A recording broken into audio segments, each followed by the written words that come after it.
Hey there, in this episode, we're going to talk about being afraid to fail. Are you afraid to fail? Sharon Horne-Ellstrom here, but you can call me Pajama Grandma. In case you haven't met yet, go and put hashtag pajama in the comments below. So it's the first time you're being exposed to the Pajama Grandma. Today is actually day 338. Sneak a sip of coffee.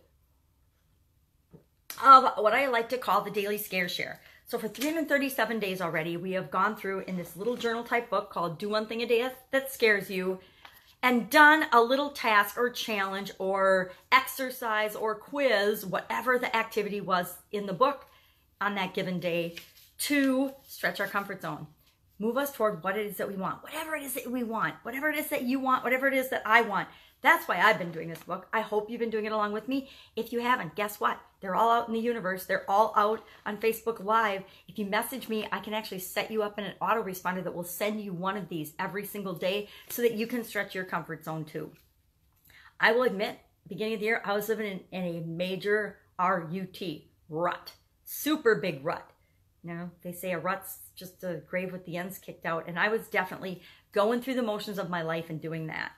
So this has helped me to stretch my comfort zone and bust out of and feel okay with being me. And the secret is that's why we're all here. We're all here on this planet, living this life to be ourselves, to express ourselves and experience our life as only we uniquely can.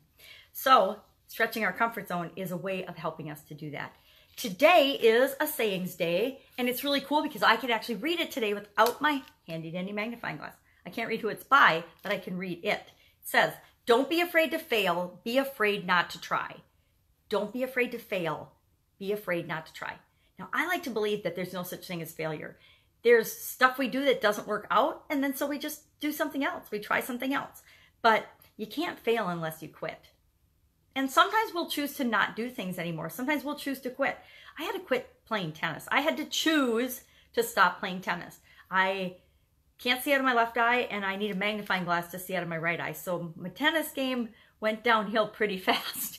And I tried for years, don't get me wrong. I actually went out and played tennis for several years. I would try. Every year I would get that itch and that bug, and I would want to go play tennis. And I would try, and I would epically fail because I couldn't see the ball, and I would miss it by 3 feet, and I would get a really good workout, and my partner would laugh, the person I was trying to play tennis with, and we'd all laugh, and then we'd go, you know, have a lunch or something because it was so funny, but we were exhausted, and it was always good comic relief. But after about 7 years of that or so, I finally decided, okay, I guess I'm going to have to find other outlets for my energy, other things that I can do, because tennis isn't going to be one of them. So there's things that we stop doing because we can no longer do them. Actually, Michael Jordan said this, and our challenge for today says, what I tried today, and then blank lines. So like Michael Jordan, I want to challenge you today to go out and try something new, try something different.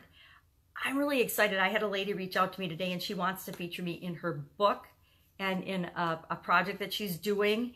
And I'm really honored and excited about that. And I also am excited to try that because I haven't done a very good job putting myself out there. Yep, maybe I've done 338 videos on my obscure customers catcher page where I share the daily scare share, but that's not really putting myself out there, right?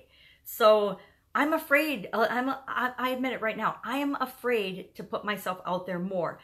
I've stretched my comfort zone, and I'm doing it a little bit and a little bit and a little bit every day, but the more people know me, the more people see me, the more people find me, a little bit more nervous I get, and I'll overcome that. I'll get over that, but, and I'll be honest, it's not because they judge me, because believe me, my family judges me about Pajama Grandma. They think I'm goofy about it, but they're not my target audience. They don't understand the message I'm trying to convey by showing up in my pajamas. Guys, I get up every day and I put on new pajamas. Who does that? Nobody, right? Me, Sharon, Pajama Grandma does. So what can you try today that even if you totally screw it up, it just doesn't matter? I think so many people are afraid of doing things like sales or sharing what they have to offer with the world because they're afraid somebody will say no. But guess what? Who cares if somebody says no? It's not right for that person at this particular moment in time. But it is right for all of the other people that you're here to serve. So don't be afraid to fail. Be afraid not to try. Be afraid to sit on your couch or in your cozy shearling blanket chair and rock, because I love rocking. Be afraid to not step out and be who you are, because the world needs who you are, and they've needed it all along, but they really, really, this world really, really needs you now. So don't be afraid to be you, and I'll, of course, be with you tomorrow. Bye. Jam Grandma out. Guess what? Don't be scared. You got this.